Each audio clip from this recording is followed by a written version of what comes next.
Boy. We have a quote from Adam Schefter. According to sources? Yeah, you're going to want to hear this one. This comes from the Adam Schefter podcast with Daniel Dopp. It's my new favorite name. I don't even know who that is, but it's a fun name. Never, ever got close. There were teams that reached out. Daniel, the New York Jets reached out about Justin Jefferson. Did you know that? God, can you imagine Justin Jefferson and Garrett Wilson and Aaron Rodgers? That would be unreal. The Indianapolis Colts reached out about Justin Jefferson. You know that? That'd be a great, I mean, Anthony Richardson would love a wide receiver like that in his wide receiving core. The 49ers reached out about Justin Jefferson. You know that? Okay, they're just getting greedy at this point, Adam. They certainly don't need another wide receiver. Well, this was all before the draft, and every team that called the Vikings before the draft was told we're not trading him. The conversations went nowhere with anybody. So it was a moot point. And by the way, there should have been 31 teams that were calling the Vikings and checking in to see if there was any way that they would trade the wide receiver who wanted a new deal, who they struggled to get a new deal done with. Everybody should have called. My favorite part of the entire sound clip is when he says a new team and go, did you know that? Did you know that? No, Adam, we didn't know that. Didn't know it. We're not Adam Schefter. Right. But anyway, the 49ers called the Vikings about Justin Jefferson. Now, it went nowhere. I do think it's interesting on a couple of levels. First of all, and I know, like David Lombardi and others have sort of like spoken publicly about this before. The Niners themselves have spoken about this before. They have kind of a philosophy of no stone unturned. So I know Lombardi earlier today likened this to when the 49ers called about Aaron Rodgers. It's like, whoa. You called about Aaron Rodgers? Well, yeah. It's just a phone call. You know what I mean? Hey, what are you guys doing over there with Aaron Rodgers? Right. Like, what do you think? I'd call too about Justin Jefferson. However, also knowing at least the way the brains work in all of this, even though it was just a phone call, and even though it went nowhere, so it equals nothing. I could imagine Brandon Ayuk going, oh, so you thought you could fit that contract, right? Like, why would you call? In theory, if you called, you figured maybe there was a way to make this work. You thought you could fit that contract into your cap, and I imagine still pay Brock Purdy. So why on earth would you have any trouble fitting my contract? I don't know if there's any reality baked into that at all. I could see him at least having the thought. For sure.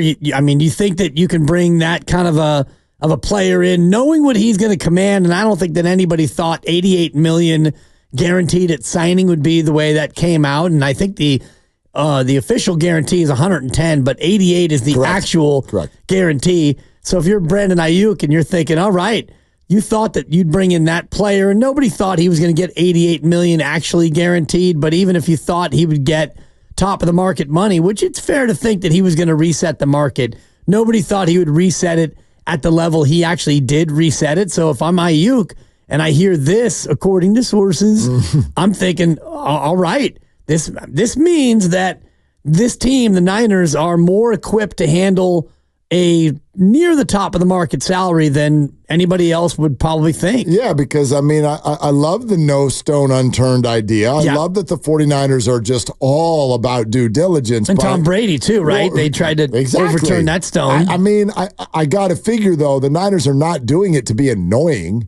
They're not doing it to be gossipy.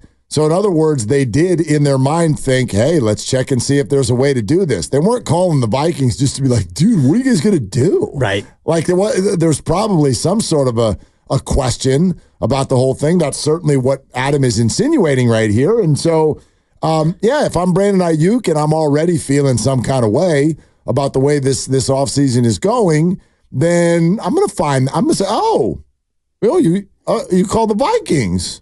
That's interesting. And again, I think we always have this faux thought in our head that like Brandon and some sort of like person in a Niner helmet are in a room talking. Brandon and Parag are not speaking right directly at all. Brandon's agent is, I could see, and the reason maybe I'm saying this, I could see myself calling my agent and being like, excuse me? Like, you're offering me $40 million guaranteed. He got 88 and they called. They thought they could fit that with Brock Purdy. And they're telling me that I've got to take 39 guaranteed or something like that because of Brock Purdy. That would annoy me. That would annoy me. Yeah, and Ryan Williams, his agent, is getting a call. As soon as that sound clip is played here on 95.7 The Game, Ayuk is like, Ryan, yo, did you hear this? Did you hear what Willard and Dibs are talking about? According to sources, Adam Schefter on a podcast with Danny Dopp, and they're talking about the Niners calling about Jefferson. Yo, call them right now and let them know we now want $62 million guaranteed. No more 61. We're going to go ahead and up our ask. And I know it doesn't work quite that directly, but for sure when the player hears this, he's like, oh, heck no. Heck no, you're going to try to bring in Justin Jefferson, and then you're going to come back and lowball me, quote unquote. It's just, well, I mean, it's not really a lowball, but I know how this works. Every piece of new information that comes in, the players and the teams, they're going to try to use it to their advantage. Yeah, of course. And if I'm the Niners, I could easily respond and say, yeah, dude, we did call the Vikings. We offered them you. Like, oh, that got awkward. Well, I mean, okay. So you wouldn't have to fit both of us under the cap if I'm gone? Yeah, if you're going to, listen, again, it went nowhere. So I don't think anybody offered anything. I think it was one of those phone calls that you look at your log and it was like, that was 48 seconds. That was only 48 seconds. What kind of information? It's kind of like when I call you. You on BART today? Yep, I'm on BART today. All right, bye. 9 seconds. It's one of those calls. Right. Justin Jefferson. They're like, no, that's going to be a no from us, dog. All right. You sure? Yes, we're sure. Like, all right, bye. You sure? Bye. Actually, now that you asked again, we really want this guy gone. I mean, the 49ers do have a history, if you believe all of these reports, of having a lot of gall. Like, they've got a lot of nerve. This is the team that called the Patriots and went, we want Garoppolo. And they're like, not giving you Garoppolo. And they're like, all right, what about Brady? What? Right. What the hell did you just ask me? Right? They call the Packers about Aaron Rodgers. They call the Vikings about Justin Jefferson. Sure. Who knows who they're going to call next? Maybe they'll call the Chiefs. You guys done with Mahomes yet? No. Sure? You sure? All right. We out.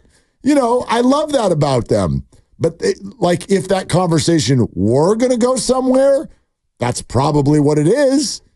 Here, you do Ayuk. We'll do Jefferson. Ayuk will be cheaper. We'll do Jefferson. And we're probably going to have to dump some one or two other people off of our roster. Like their quarterback. Yeah, but let's explore it.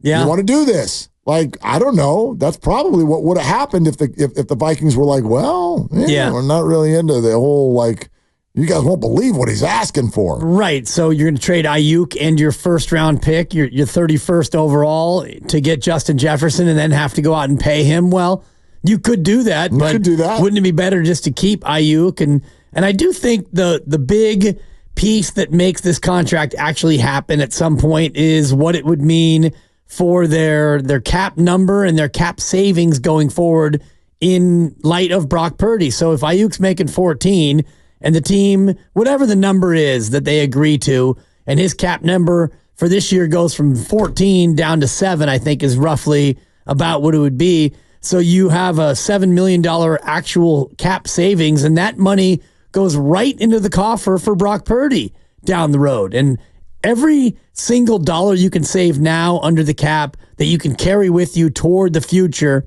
which is Brock Purdy, I think it becomes important. And so getting Brandon Ayuk done becomes, I think, more important for Brock Purdy than just for Brandon Ayuk. It's interesting. You said something earlier I think we could explore further. You essentially said without Brandon Ayuk, the 49ers are, don't let me put words in your mouth, like not even a Super Bowl contender. They're good, but they're not great.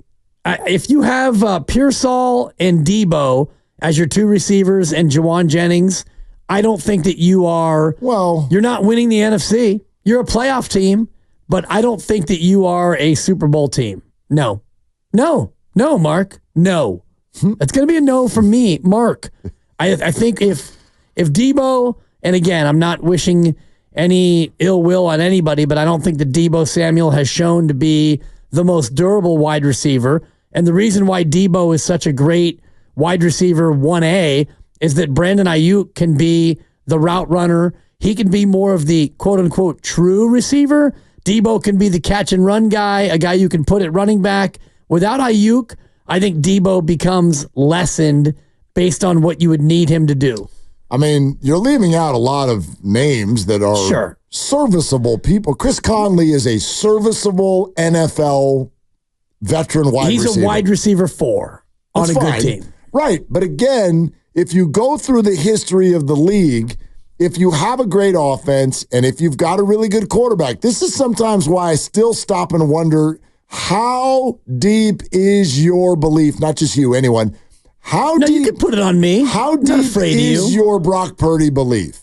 Because the history of the league, and again, I don't want to put him in sentences with Brady and Mahomes. That's absurd. Right. But the history of the league with really good teams is that you can get some things done with less than stellar wide receiver cores if the rest of what you're doing is really good. It's one of the things that surprises me so much about the money now being spent on wide receivers. I can't believe that.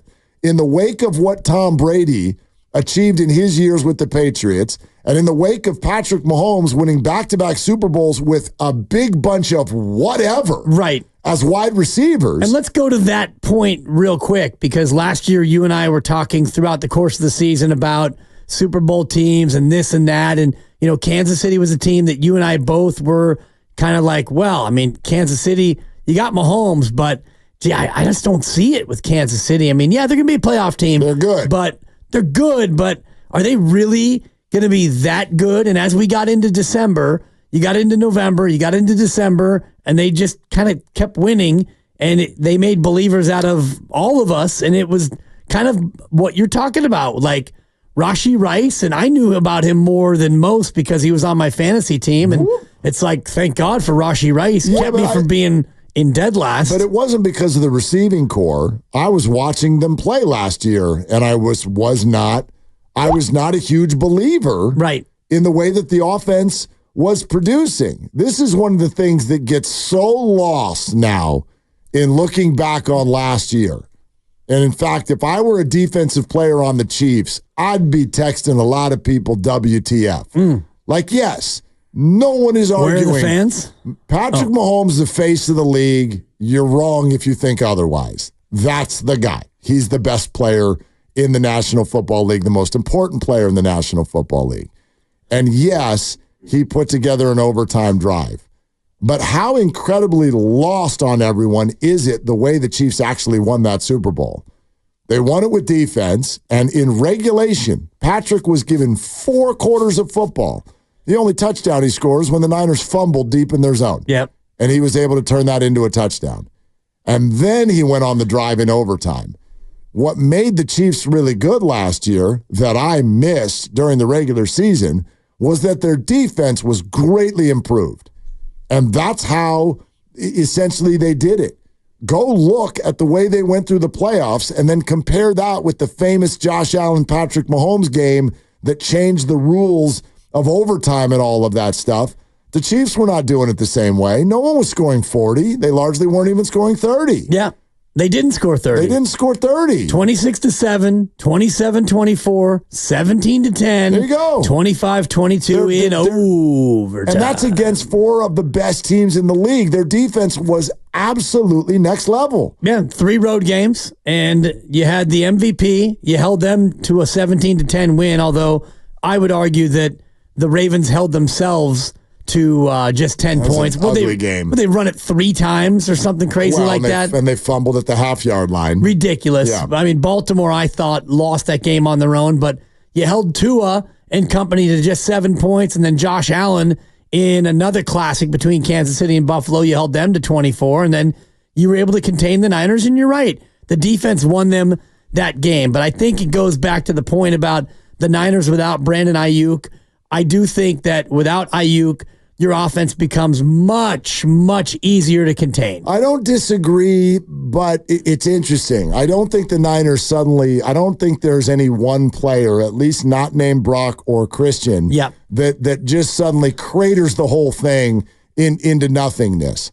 The other point that I'd like to make, though, which is going to sound completely counter to what I just said, is one of the things I hate about these situations. Like, it's one thing to have the team be like, well, we're negotiating. We're out here in just fan land. We're not negotiating. Right. I got no axe to grind. I got nothing about anything that has to do with Brandon and his money. But it leads to people starting to try to fine-tune their point about a certain player. And you'll hear it all over the place. I heard Florio on this station this morning talking basically, Brandon's not as good as you think he is. I just think this is some of the stupidest commentary that's out there.